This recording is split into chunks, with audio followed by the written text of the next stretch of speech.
Well, we experienced the first snowflakes last week, and many have been wondering what the upcoming winter will look like, especially after a year that has been filled with extremes. We've seen everything this year, from spring flooding, unusually high numbers of tornadoes, unseasonably warm weather, and a historic drought. Severe Weather Team 9 meteorologists Amanda Verrier and Nathan Shutt and Chief Meteorologist Jeff Oechslein take a deep dive into what the upcoming winter might hold.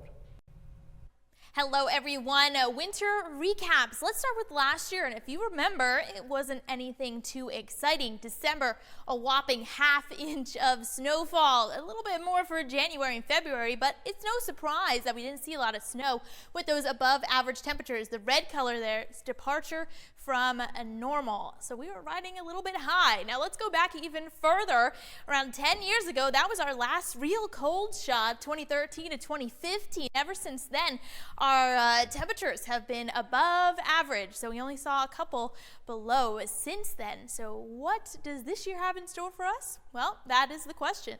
One of the first things meteorologists will look for when forecasting that winter season is whether we're in El Nino or La Nina conditions, both having to do with the equatorial Pacific. And in this area are the trade winds, which blow from east to west, which will push warm surface waters towards Asia. In the event of a La Nina, we're seeing stronger than normal trade winds, which will blow that area of warm water further towards the west. And in response, we see an area of cooler water that develops over the eastern Pacific. And one common theme for us here in the Ohio Valley with our La Nina winters is above normal precipitation. But not all La Ninas are created equal, and this year we're likely dealing with a weak La Nina with a range of -0.5 to -0.9 degrees, and we're likely barely into that threshold as well. All model average -0.58 degrees, so it is possible that we actually end up with La Nada or neutral conditions, and we don't see an El Nino or La Nina going throughout our winter months. We want to look elsewhere to determine what could be a driving factor for the upcoming season.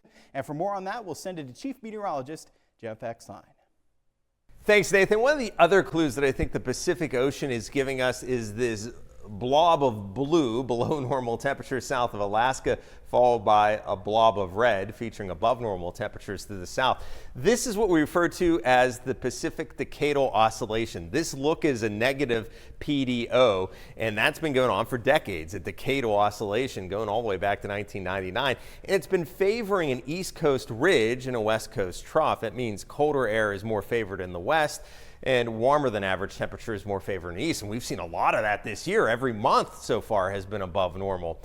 This winter, I think, is going to be a lot of back and forth. For instance, in December, at least through the first half of the month, it's looking mighty cold, but then I'm sure it's going to ease later on in the month. So this back and forth between cold episodes and above normal temperatures will be the calling card of this winter, which will lead to above normal precipitation. Anytime you have the clash of two air masses, that's the storm track right in between, and that should lead to above normal precipitation. And if we play our cards right, that means it could lead to some decent snows. Look at weak La Nina winters, the past several, with the exception of 22-23.